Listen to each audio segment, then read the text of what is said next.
ওষুধ শিল্পে বাংলাদেশ অনেক এগিয়েছে বলে মন্তব্য করেছেন সালমান এফ রহমান।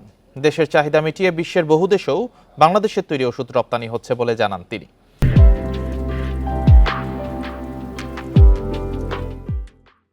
সকালে নারায়ণগঞ্জের মেঘনায় সান ফার্মার কারখানা উদ্বোধনের সময় এসব কথা বলেন প্রধানমন্ত্রীর বেসরকারি শিল্প ও বিনিয়োগ উপদেষ্টা সালমান এফ রহমান।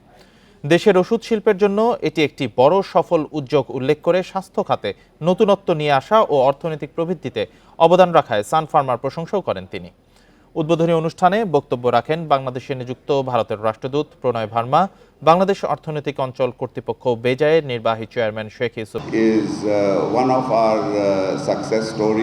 দেশের সাফল্যের অন্যতম অংশীদার ওষুধ শিল্প। দিন দিন এই শিল্প এগিয়ে যাচ্ছে।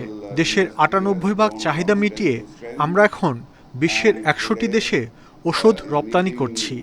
সান ফার্মা বাংলাদেশে বিনিয়োগ করায় আমরা খুবই খুশি।